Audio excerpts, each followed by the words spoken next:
Y América Latina, se lo habíamos prometido en el corte anterior, hoy se tuvo la oportunidad desde Chile de conversar con la ministra de la Secretaría General de Gobierno chileno, Camila Vallejo. Lucía López, nuestra compañera de labores, pudo conversar en exclusiva para la pantalla de DirecTV con ella sobre el presente y el futuro de Chile. Y esto fue lo que nos comentó. Escuchemos.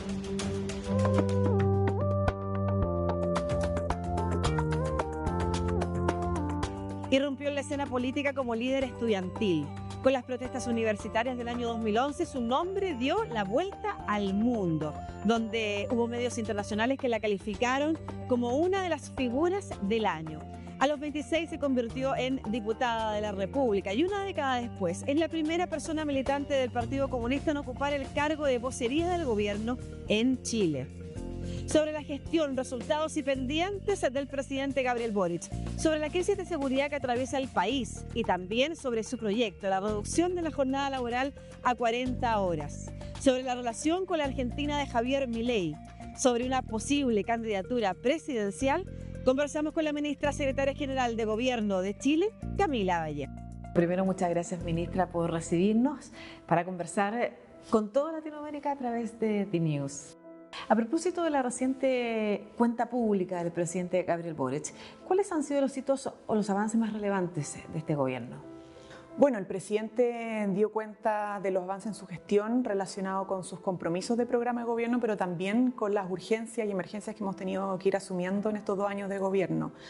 Una de las claridades que él nos transmitió desde un primer momento era que había que estabilizar situaciones que eran críticas en nuestro país, como la economía, la seguridad o la inseguridad, el problema migratorio, el problema educativo, para empujar transformaciones más profundas. Por lo tanto, los avances concretos tuvieron que ver con la estabilización de la economía, hemos recuperado la senda del crecimiento, Chile proyecta un crecimiento de 2,7% este año, la inflación retrocedió de 14 puntos a valor de 4 puntos porcentuales. Sí, al mismo tiempo que avanzamos en esa estabilización, control de fronteras, disminuimos violencia rural en la zona sur de nuestro país, mejor capacidad de las policías, logramos crear varias cosas. Uno, más que crear, la implementación de la reducción de la jornada laboral a las 40 horas. Ya este año se redujo la primera hora semanal. Estamos hablando de millones de trabajadores y trabajadoras que están bajo el Código del Trabajo, ¿no? Y que pueden salir 1 hora más temprano a la semana. El aumento del salario mínimo, que es algo muy importante. Nosotros entendemos que uno de los grandes desafíos en América Latina, el Caribe, es poder aumentar los ingresos y particularmente subir el nivel de los ingresos mínimos. Entonces logramos aprobar el aumento del salario mínimo a 500.000 pesos, que entra en vigencia ahora en julio. O sea, tuvimos aumentos graduales y ya llega a los 500.000 pesos en julio. La reducción de la jornada laboral y también enfrentar la desigualdad y la pobreza, ¿no? O sea, crecer, recuperar la senda del crecimiento, pero también disminuyendo la desigualdad, porque hay que crecer con justicia social, con mayor cohesión social, y eso implica hacerse cargo de las demandas laborales, de las condiciones laborales de los trabajadores y también de la desigualdad que existe en Chile. Y ya no como vocera de gobierno, desde su visión como mujer política y desde su visión de lo público, ¿cuál de los anuncios es el más significativo para usted? Bueno, yo hablaría de avances y anuncios, porque también, no alcancé a decirlo anteriormente, pues son muchas cosas, pero en avances también tuvimos una posibilidad de saldar una deuda histórica con las cuidadoras, a las cuales no se les pagaban las pensiones de alimento que le correspondían a sus niños o niñas, ¿no? Y logramos resolverlo a través de un compromiso de Estado. El Estado hoy día está haciendo efectivo el pago de las pensiones de alimento y el último reporte de la ministra de la Mujer y Equidad de Género dio cuenta de 308.000 millones de pesos que se han transferido finalmente para los niños y niñas y su sustento, ¿no?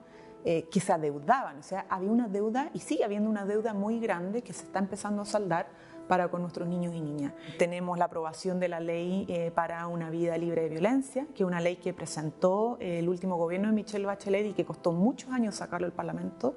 Por fin logramos aprobarla y ya está a punto de ser implementada y también un salto histórico para las mujeres. ¿Cuándo piensa el gobierno enviar el proyecto de aborto legal y qué significaría avanzar en un aborto legal? Está pensado para el diciembre de este año.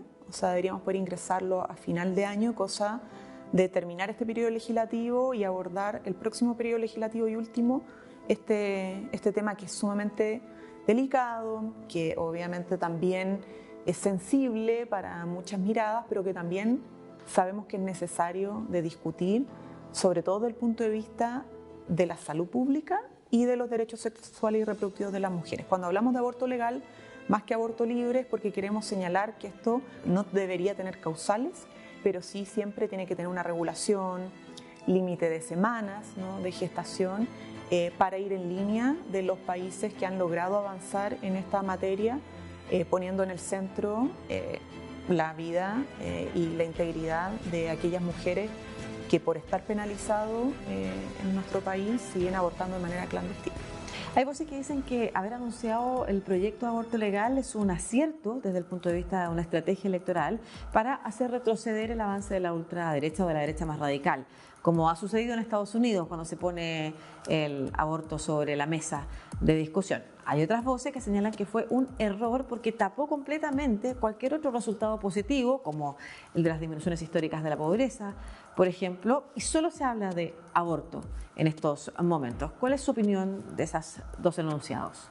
Para nosotros como gobierno es cumplir con la palabra, es cumplir con las mujeres y es también señalar que el presidente de la República no solo quiere seguir cumpliendo sus compromisos programáticos, sino que es capaz de enfrentar también los temas que son difíciles. Y este es un problema complejo del cual no podemos eludir nuestras responsabilidades, porque para enfrentar el problema de las mujeres y particularmente de las niñas que no tienen recursos para pagarse un vuelo a otro país donde está legalizado o no tienen formas de ocultar la interrupción del embarazo, terminan haciéndolo sin red de apoyo, de manera clandestina, y yo creo que por ella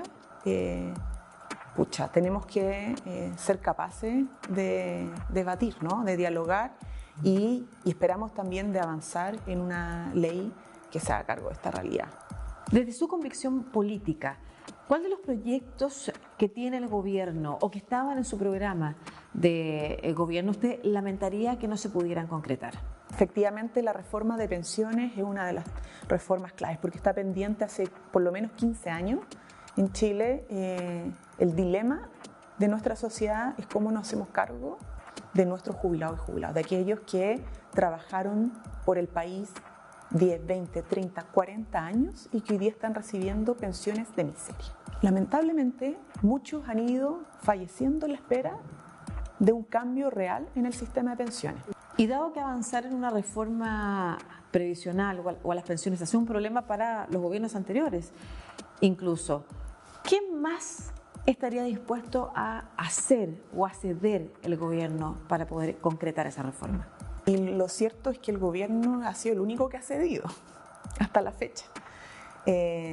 No es que quiera decir con esto que no tenemos flexibilidad, tenemos siempre disponibilidad a generar otras propuestas y otras modificaciones en la propuesta original. Pero también deseamos y creemos correcto que la oposición pueda salir de la trinchera ideológica en la que está. Es clave aquello porque, insisto, nosotros queremos 3 pilares de la pensión. El del ahorro individual, que a los jubilados les significa muy poco. El de la pensión garantizada universal que da el Estado, que se financiaría con un incremento de los ingresos fiscales por la ley de cumplimiento tributario o más bien las de normas anti-elusión y evasión tributaria, que es la PGU en Chile, y un tercer elemento de pensión que es la pensión de seguridad social, que es la que reconoce años cotizados y que debería financiarse con esta parte del aporte, nuevo aporte de los empleadores y empleadoras. Y eso para nosotros es clave justamente porque pone en el centro el aumentar las pensiones ahora y no solamente las del futuro, ¿no?, de 10, 20 años más. ¿Qué es lo que más ha costado transmitir como gobierno? Muchísimo en mi vida política, desde el 2011 o 2010 diría por lo menos, siempre uno está aprendiendo, transmitiendo, en fin, como es parte del ejercicio de la política. Pero yo creo que uno tiene que entender que un país que tiene que avanzar permanentemente nunca es suficiente. Entonces, este equilibrio entre ver el vaso medio lleno y medio vacío es lo complejo, ¿no? Porque Las 40 horas, cuando yo partí como ministra de Estado, para mí que se lograra aprobar las 40 horas y se empezara a reducir la jornada laboral era como me daba por pagada en mi tarea de ministra de Estado, pero uno se da cuenta que hay muchas otras cosas que seguir haciendo, ¿no? Y que nunca basta y que nunca podemos estar conformes como país de todo lo que logramos, porque siguen habiendo necesidades. Y al menos en nuestro caso tenemos muy claro el horizonte. Es crecer, pero es crecer con cohesión, con justicia y con un desarrollo sostenible a través de una industria de nuevo tipo, ¿no? El litio, el hidrógeno verde, las energías renovables. Es parte también de la impronta que hemos querido dar para mostrarle también a los jóvenes que a veces están desesperanzados por la crisis climática, que sí hay un camino y hay un futuro para la economía chilena que puede ser prometedora en el sentido de que no solo va a arrojar buenos puntos del Producto Interno Bruto o de la cifra de crecimiento, sino que se puede reflejar también en sus territorios, en las comunidades con mayor calidad de vida. Así que eso encuentro que es algo importante de lo que hemos logrado y que hemos ido también asimilando, de que hay una alternativa de país. El presidente ha dicho que tiene varios ministros y ministras presidenciables. ¿Es usted una de ellas? ¿Estaría disponible para una precandidatura presidencial?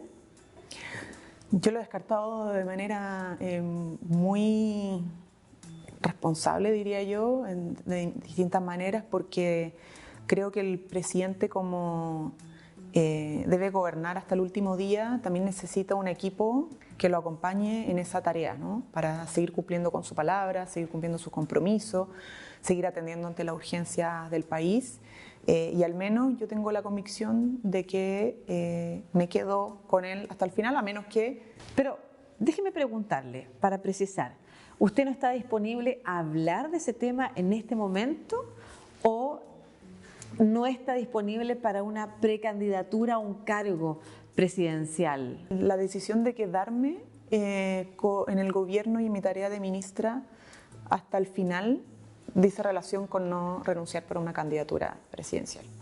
Nosotros llegamos a toda Latinoamérica, así que quisiera aprovechar de conversar sobre la relación con otros países. Por ejemplo, de la relación con el gobierno de Javier Milei, con la Argentina de Javier Milei. ¿Qué relación tiene el gobierno de Gabriel Boric? Bueno, nosotros en general con los países vecinos y particularmente con Argentina, con quien compartimos frontera, y una larga y extensa frontera, tenemos una relación histórica, ¿no? Que es fuerte, es permanente, independientemente de los gobiernos de turno, o sea, una relación diplomática, pero que se basa también en la interacción de nuestros pueblos. O sea, tenemos comercio, tenemos la mayoría de las personas chilenas en el extranjero están en Argentina, ¿no? Entonces, por eso el presidente ha mantenido una política exterior muy clara, muy firme, que es del multilateralismo, que es de la integración, porque independientemente de los gobiernos de turno, y con los cuales tenemos diferencias, que ideológicamente es evidente que las tenemos, pero a pesar de aquello, hay algo que trasciende a los gobiernos de turno, que son las relaciones entre pueblos y entre países. Entendemos que independientemente de nuestras diferencias, nuestros pueblos demandan que a través del diálogo y las instancias tanto bilaterales como multilaterales podamos seguir dando respuesta a las necesidades de aquello. Y a propósito de seguridad y de relaciones con otros países, ¿qué le parecen las declaraciones del fiscal general venezolano Derek William Saab, señalando a propósito del crimen del teniente Ojeda, que podría ser una operación en la que pueden haber participado cuerpos de inteligencia de Chile y extranjeros con intereses espurios? Nosotros tenemos un Ministerio Público que es el que está a cargo de esta investigación, una investigación importante que además ha sido declarada como secreta, una investigación reservada por las implicancias que podría tener perjudiciales para la investigación el que se vayan publicando elementos o hipótesis de las líneas investigativas, menos que el Ministerio Público lo defina, ¿no? Pero como gobierno nosotros no nos gusta ni respaldar ni rechazar las hipótesis, llamamos siempre a que se presenten cuando existan antecedentes o pruebas de alguna hipótesis al Ministerio Público, el que es el que lleva, Ministerio Público chileno, ¿no? Que es el que lleva adelante la investigación. A propósito de investigación, quiero preguntarle sobre un proceso judicial, pero que se lleva en Chile, de alta connotación pública, el del alcalde Jadwe, presidencial, además de su partido. ¿Qué relación tiene usted con él? ¿Y le parece la medida cautelar de prisión preventiva desproporcionada, como han dicho otros militantes de su partido? Yo separaría ahí porque lo que pasa es que en política, tanto los partidos como líderes de opinión, incluso los abogados, debaten sobre las medidas cautelares, ¿no? Y siempre son debatibles las medidas cautelares. Pero desde parte de un ministro de Estado, que es el rol que tenemos nosotros, desde el Poder Ejecutivo, en general no estamos opinando políticamente de las resoluciones en los procedimientos judiciales. Entonces uno puede tener opiniones políticas, pero como ministros de Estado no nos corresponde estar opinando políticamente de cada una de las causas que está llevando el Ministerio Público contra alcaldes, porque son varias. O en otros casos asociados a delitos de corrupción o de otra categoría. Hemos tenido incluso de delitos sexuales que involucran a alcaldes porque somos poderes autónomos.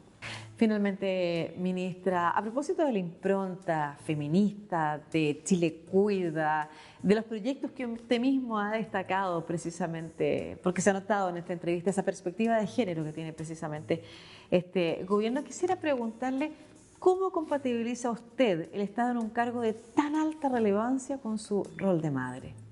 He ido lográndolo de a poco. Yo entré al Parlamento con una bebé en brazos. Hice mi primera campaña parlamentaria estando embarazada y sacando más mi tesis de posgrado, ¿no? De la carrera de Geografía. Y no fue fácil en un principio, nunca es fácil, pero bueno, es parte de las tareas que tenemos para poder equilibrar maternidad, vida íntima con esta tremenda y hermosa tarea de ser ministra del presidente Gabriel Boric en estos momentos además donde el país necesita avanzar. Y lo más, yo creo, bonito para mí siempre, independiente de ser ministra, pero ahora particularmente también siendo ministra, es que hayan niñas jóvenes que puedan verse en el futuro en espacios de poder, en espacios de liderazgo. Bueno, quisiera entonces pedirle un mensaje a las niñas y jóvenes que la están viendo, que la admiran, sobre cómo efectivamente ir rompiendo esas barreras y preparándose para liderar en cualquier ámbito que quieran liderar en el futuro. Bueno, las dificultades son parte de la vida, pero siempre hay que creer en una misma, hay que acompañarse también de otras compañeras, de amigas, de construir en red, ¿no? Lo que uno cree que es justo de manera colectiva, no siempre individual. La sociedad nos lleva mucho al individualismo y por eso es tan importante, junto con creer en uno mismo, no sentirse como siempre autosuficiente. Uno siempre necesita de una compañera, ¿no? O siempre necesita aprender de otro u otra. Y creo que eso es muy bueno para el ejercicio de la política porque hace de todos los sujetos o las sujetas de cambio una cuota de humildad necesaria, ¿no? Y nada, es creer, es acompañarse y podemos hacer al final con eso lo que creamos que es necesario hacer, ¿no? Y podemos lograr grandes cosas, ¿no? Por nosotras y junto con otras. Muchas gracias, ministra, con esta conversación con toda Latinoamérica a través de DNews. Muchas gracias a ti.